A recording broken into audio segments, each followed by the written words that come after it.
The magic moment has arrived at 10 after.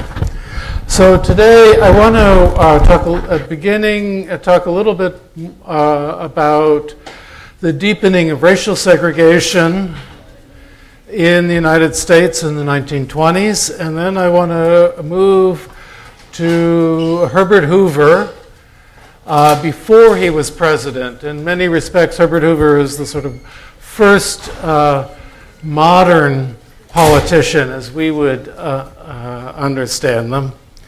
And then I'm going to move to another aspect of life, an important aspect of life that changed profoundly during this period, love, sexuality, parenting. And we'll discuss some of the ways in which people started living, the different ways in which people started living their lives, different decisions they made, and what some of the factors were, and how those might relate to the political or the economic issues we've been discussing. So first, on the deepening of racial segregation. Now, I left off with Hiram Wesley Evans, the Imperial Grand Wizard of the Ku Klux Klan, who was a very unpleasant person, but very powerful for a long time. But the Ku Klux Klan was only in some ways, one small extreme symptom of something else that was going on, much broader, something that had begun earlier in the last third of the 19th century, and reached a deeper level of pervasiveness in the United States, which was the increased formalization of segregation, particularly in terms of housing. Now, a couple of localities and two states had tried to, pass laws that would mandate residential segregation so that blacks and whites could not live in the same areas. These had been struck down by the Supreme Court, so which ruled that there was no way that the government could determine where people lived without violating some basic constitutional rights. And in the 1920s, the real estate industry came up with a solution to this problem, so-called problem, the problem of how to further segregate everybody, which was the restrictive covenant. The restrictive covenant was a clause added to the deed when you bought your house, in which you agreed, as a condition of buying the property, that you would not sell it to certain types of people.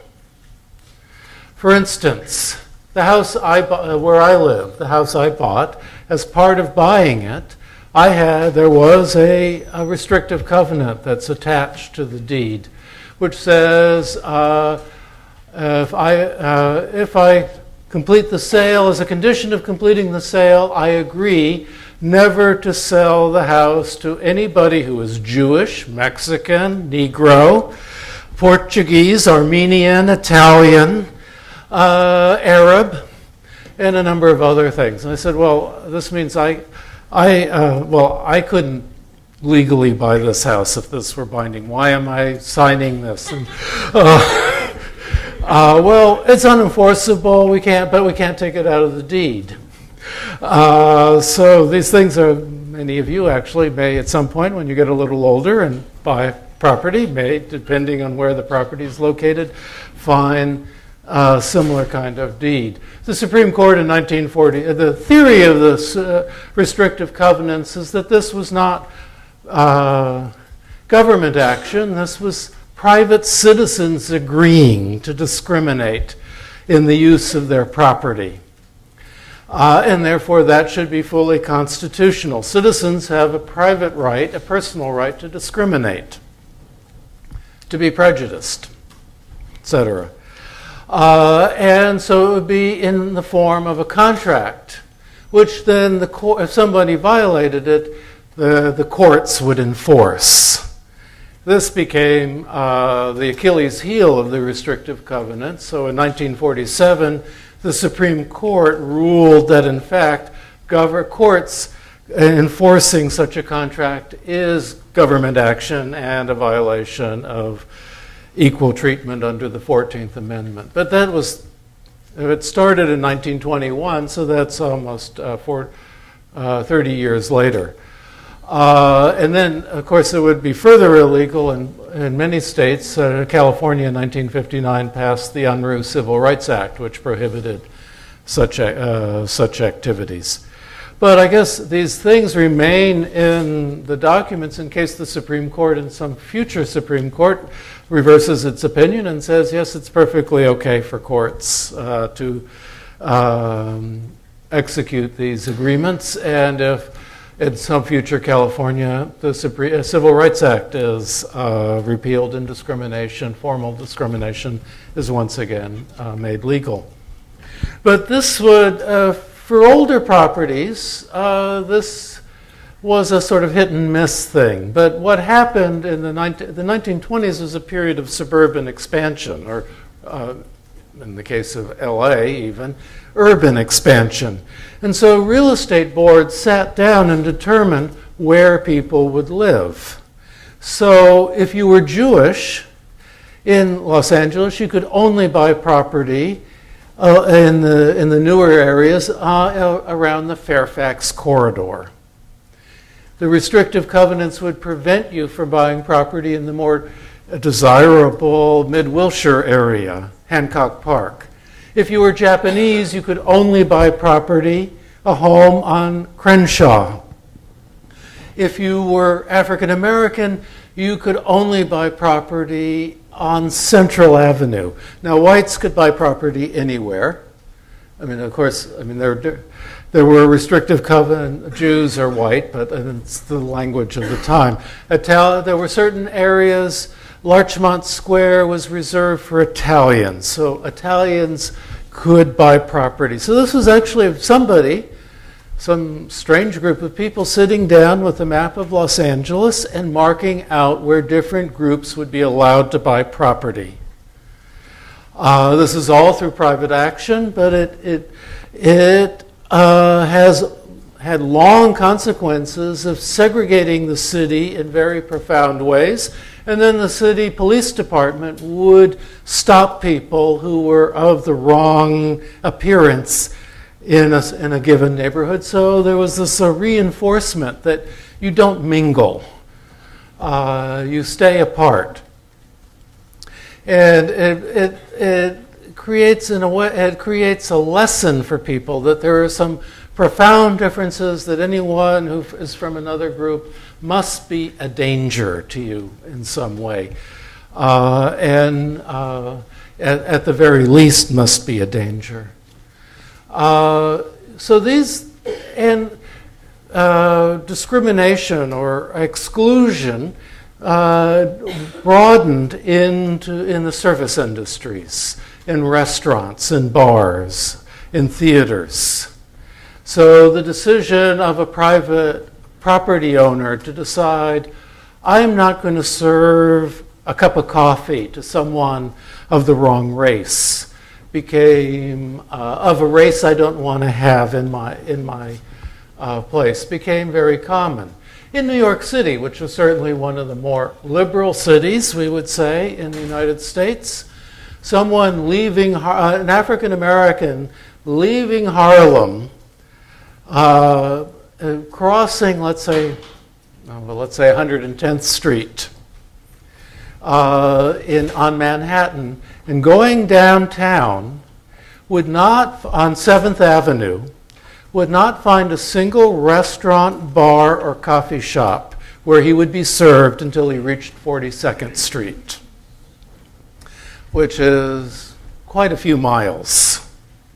These forms of exclusion were found everywhere in the North, the Midwest, and the West. And they formed another kind of Jim Crow system that was pervasive and separated people, indicated that some people were not worthy of being treated just as human beings. And of course, African Americans were the center of this, but it also could also apply in particular situations, particular communities, on the whim of whoever the property owner was, to Latinos, to Mexicans, and to Asians and Native Americans.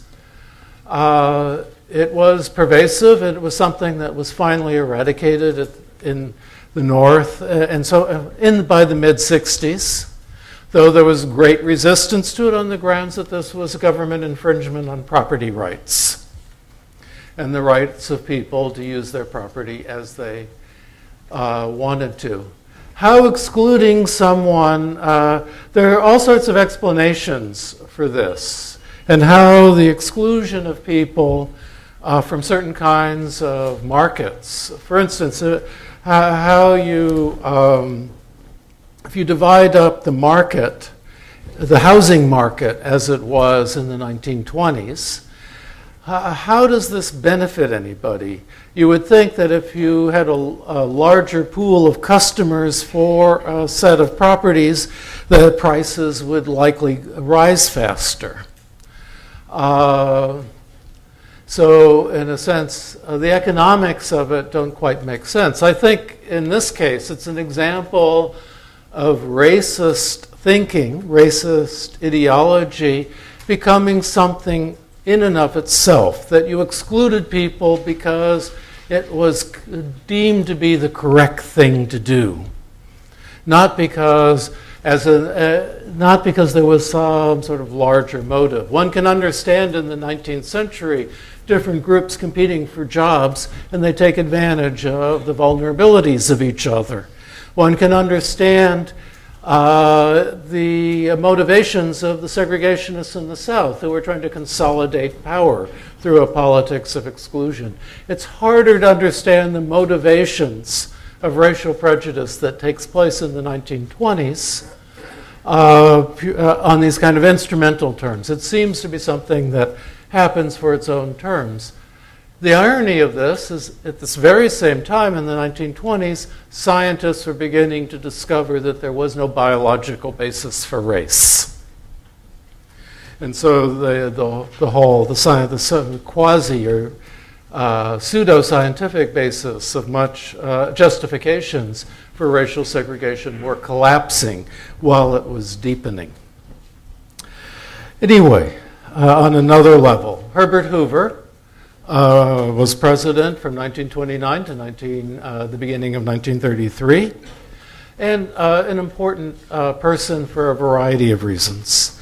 And I want to focus in on him as an emergence of a new type of politician, a politician who was media savvy and who also was a politician a perfect politician for the business era. He was born in Iowa in 1874. His parents died when he was a child, and he went west to Oregon to live with an uncle, and he grew up in Oregon. In 1891, he enrolled at Stanford University, and he was a member of that university's first class. I'm sorry, is there a game coming up? Did I say a bad word? Like many budding capitalists, he chose to study engineering because engineering was the way in which you got ahead in the economy in the United States. And he focused on mining engineering, which was logical for someone from the West. After graduating, he went to Australia. He then moved to China,